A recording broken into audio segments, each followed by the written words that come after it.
Our series of debates for the 2025 municipal election continues with the Ward 2 City Council debate in Fitchburg between incumbent Councilor Paul Beauchemin and his challenger Scott Englund. Thank you both for joining us. We're going to get right into it, right into the brass tacks of things. Fitchburg is heading towards some economic challenges which we haven't seen in quite some time. In the last few years, across several administrations, we've been using more and more free cash to balance the budget. Well, that free cash is running out. So an independent analysis by Clifton, Laren, Allen projects a budgetary deficit of nearly $9 million by the year 2030 and made several recommendations to address this. One of them is to implement a trash fee on residents. So we're going to get to all the recommendations individually, but for this question, I'd like to focus on the trash fee. Will you vote in favor or against CLA's recommendation to impose the new trash fee?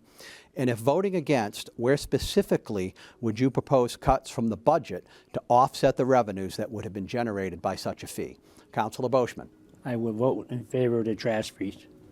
I'm in favor of the trash fees. I think it's time we were taking the money that we were collecting from the trash fee up there at Waste Management runs, profits, we were using it to keep the trash fees low, where every other community is paying except for Leominster right now. So I believe it's time that we have to pay to have our trash picked up. Mr. Englund. So I can definitely appreciate having a tax fee. I personally don't want to have any fees, any taxes, any increase. I understand we're heading into this disastrous thing with running out of money. I'm not sure at this time where I would try to pull money from, what programs we could possibly take funds from to put towards the city, but any kind of fees I don't want to add. Okay, so those are the two answers. Open it up for a 5-minute discussion, up to 5 minutes. When you sit on the budget, when you're on a budget and you sit there and you hear where all the money's going to, most of it going for employees and in school. There's not much left of you can cut, to be honest with you. What little bit there is to cut is very little. And it's nice to have a little bit of free cash at the end of the year. It's like making your taxes out at the end of the year. You pay a little bit more, but at the end of the year you get that check. I like seeing that extra cash. I even told Marcus that. So if we're going to make cuts, what are you going to cut? Usually it's the DPW that gets cut, and you can't afford to cut them because you've seen what happened when they got cut before. The roads were terrible, they weren't getting plowed, things were overgrown, people were complaining. So I don't like to see it any more than anybody else. I have to pay too, but you have to go somewhere, and you have to have a trash fee, and everybody throws rubbish away. This way here, everybody pays, not just a certain few. Even the homeowners, the triple deckers are going to pay, on the 4 families, they're going to pay if they have a rubbish barrel. Every unit's going to pay. So it isn't just going to be the homeowners paying. It's going to be everybody in the city of Fitchburg that throws trash in the barrels. So that's why I'm in favor of it. I definitely understand that. My biggest thing is the people, especially in our ward, there's a lot of people that are barely making it paycheck to paycheck, and then we're going to add on more money that they have to pay, and some of these families, they can't do it.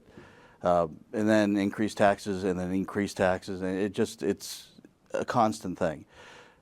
I don't know what we would do. It's something that if elected, I would be able to start looking at everything and try to come up with a plan.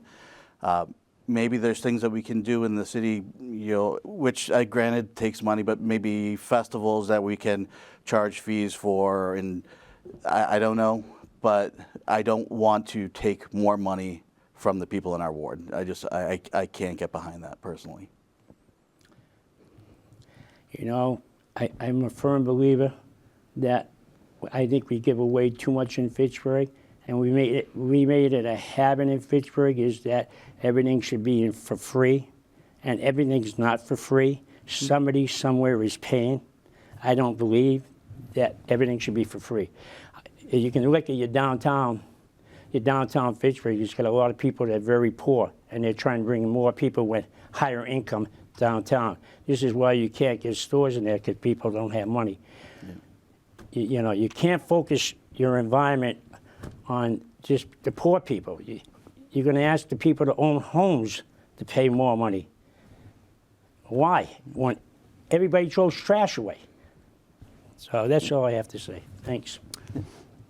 Anything else? Or do you want to move on to the next No, one? we can move on. So one of the other recommendations from CLA is a Proposition 2.5 override. In order to get a Proposition 2.5 override, the City Council would need to vote on whether or not to even put that on the ballot before voters, and then voters would decide.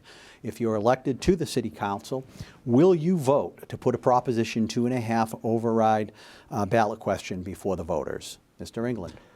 Well, my answer is kind of the same. That would increase taxes. I don't want to increase taxes in our ward. I don't think our people can really afford this.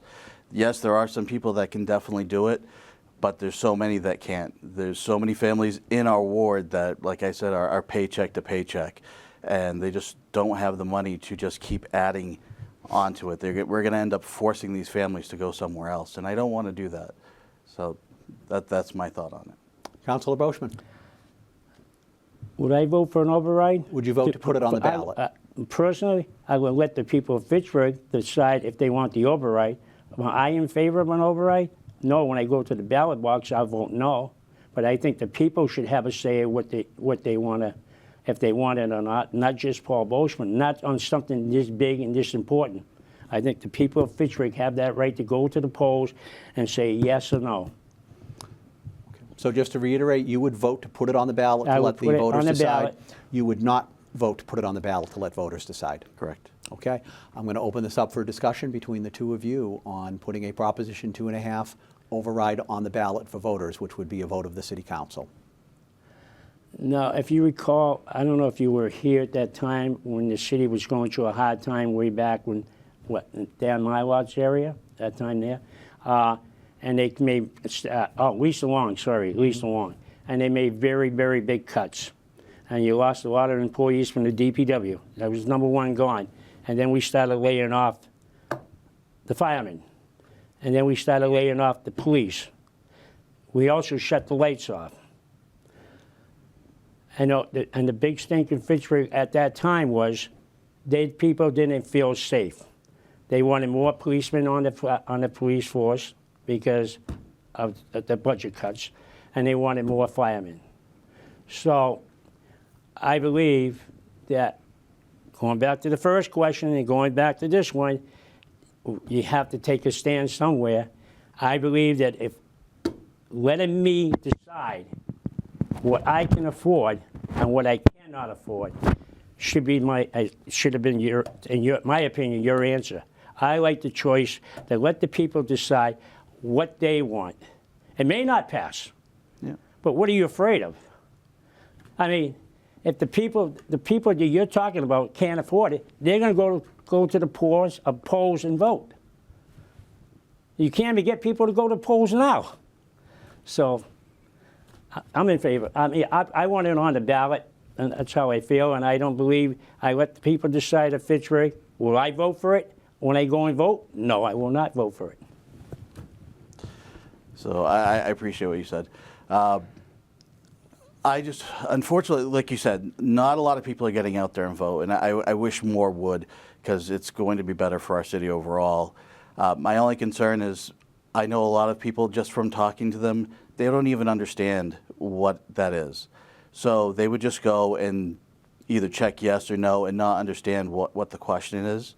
So you're going to have a lot of votes that might go to adding taxes, and they don't understand what they're voting for.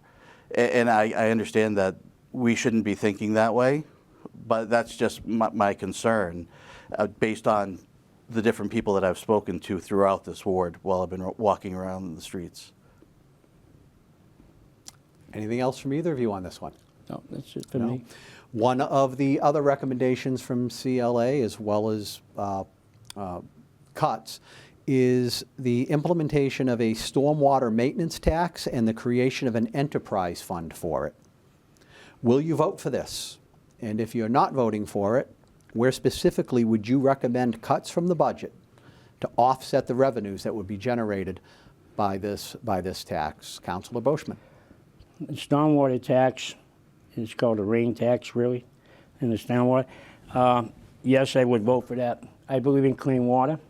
I believe that our catch basins in the streets need to be maintained and repaired. If you look at them, a lot of them are falling in, are collapsing.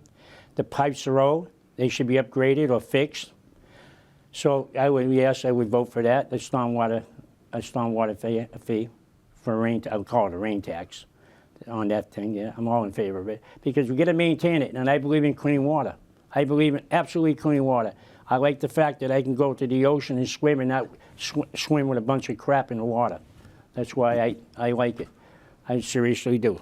I believe that I have an obligation as a person, not just because I'm a politician, but as a person for the environment and what's good for us. It's not just for me. It's for your kids on down the road, for other people.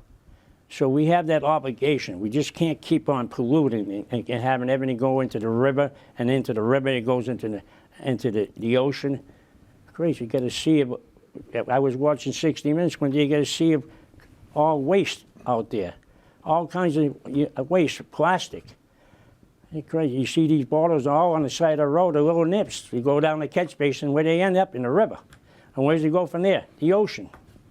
So I'm in favor of it. To be honest with you, I'm in favor of it. Mr. Englund. Okay. So I'm not a politician. This is all very new to me. Again, if the people of Ward 2 don't want me to vote for increasing taxes or anything like that, I'm not going to vote for it. I'm not sure where I would pull these funds from. It would be something that we would look at the budget. I would speak to other councilors. I would speak to the people in the ward and see where we can actually make these cuts, amendments, take something out, do whatever we can. I don't want to add more money, and that's the way I feel. I can't apologize for that. Better time? You go ahead. Right now, according to Nick Erickson, when we had a study on this done, and all the councilors sat there, to run that thing properly, it would cost between $1.6 million a year to $2 million a year. You're already $9 million in the hole. You just said it. So where is the money going to come from if you don't do it?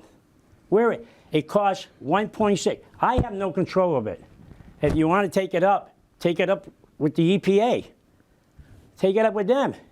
But the EPA tells us they want it clean. So if you're going to pay 1.6, we're putting the bare minimum. And that's all we do is put the bare minimum in.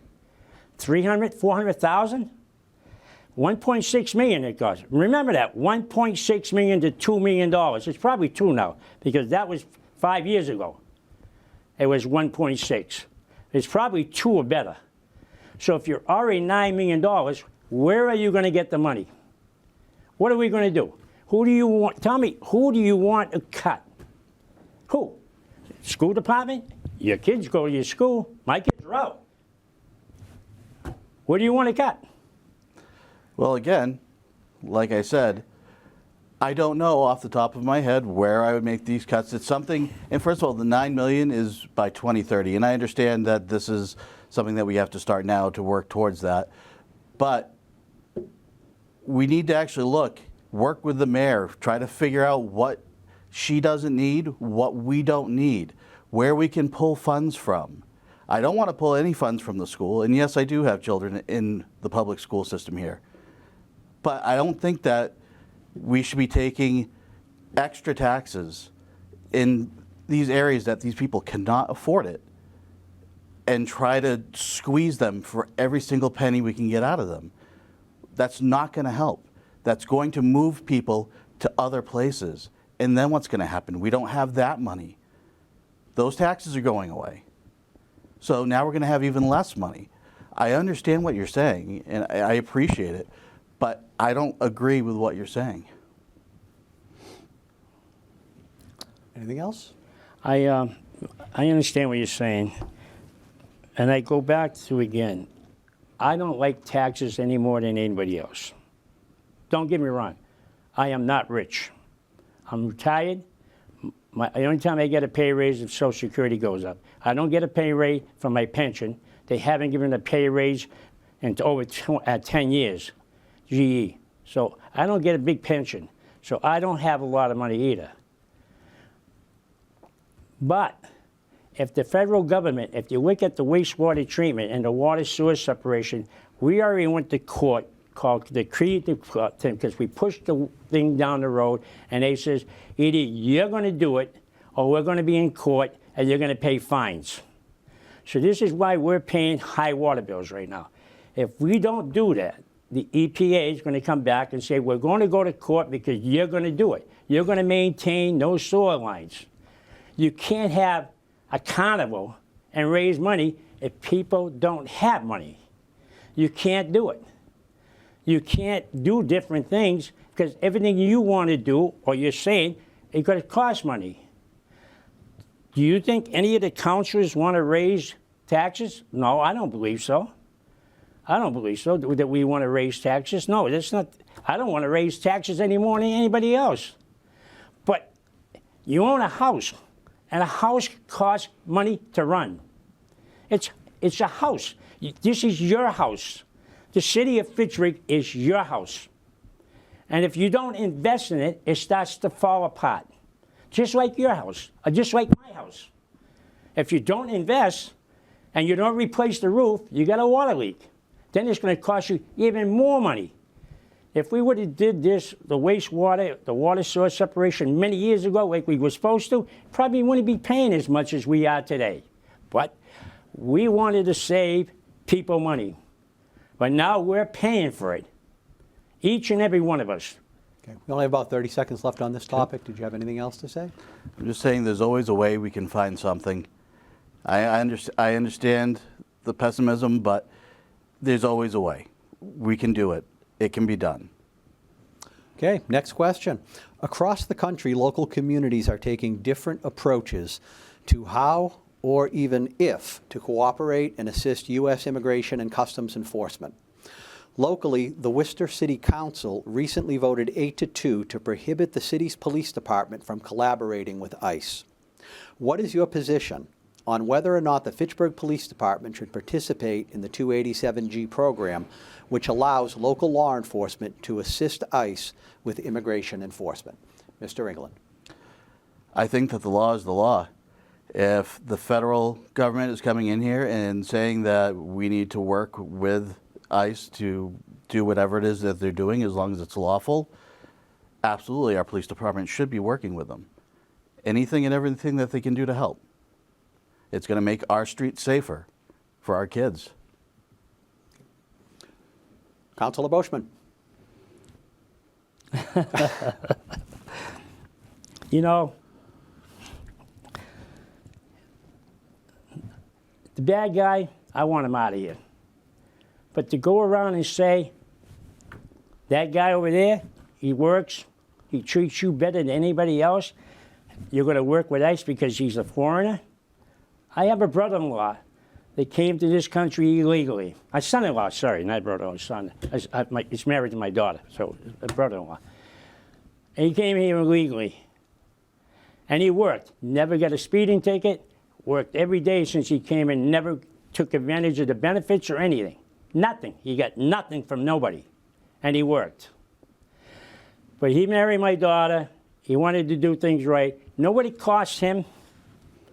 It cost him $15,000 plus to go back to Brazil to get his papers and come back. How many people can afford that? You're talking to me, and you're telling the people out there, people can't afford it.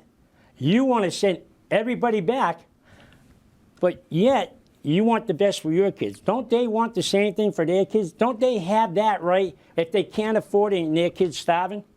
Don't they have that right? I think they do. I would do it. If I lived down there and my kids were starving and I couldn't provide for them down there, wherever they come from, I would. But if they break the law, send them back. I'm 100% in favor of sending them back. If you don't want to do it, then send them back. And I'm sorry if it cost me votes, but that's the way I feel because I met some really nice people, very nice people. They're even better than some of the people that I know. And why would I want to do that to them? They go to church, they pray, they work, they don't say boo, they don't give their neighbors a hard time. They're really nice people. And you're going to send everybody back? Okay, we're going to open this up for a 5-minute discussion. Okay, well, first of all, we're not sending everybody back. That's just ridiculous. What we're sending back is illegal immigrants, which the very first word, illegal, they broke the law to come here. So they've already broken laws. So yes, if they broke a law, they came here illegally, send them back. If they want to come here the way that they should, like every other legal immigrant that has come here before them, let them do it the correct, right, law-abiding way, and let them become law-abiding citizens. They broke the law just by coming here the wrong way. I'm sorry if you said your son-in-law came here illegally and then it cost him $15,000. I'm sorry that happened to him. But you do things the right way. If you stole something, you're going to go to jail. You did something illegal. They did something illegal. Same, in my opinion.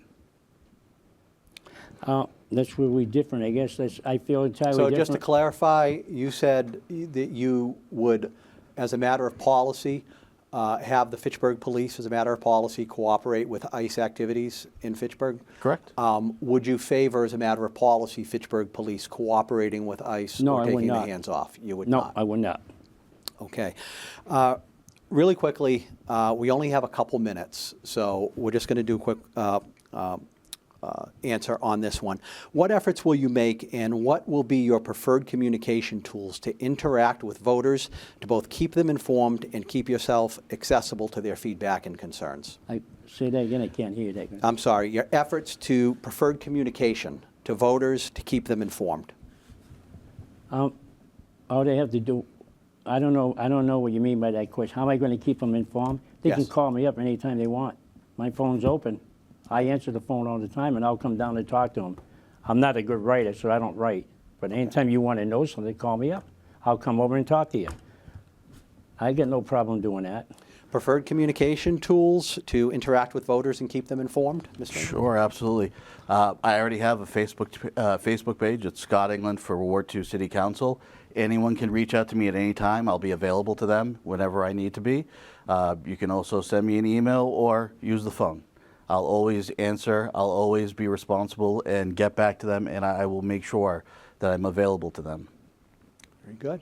With that, we are going to go to closing statement. This half hour went by quick, didn't it? Yeah, Told yes, you it it did. would. Already went by? It already went by, so we're up to the 3-minute closing statements, and we'll begin with Councilor Beauchemin.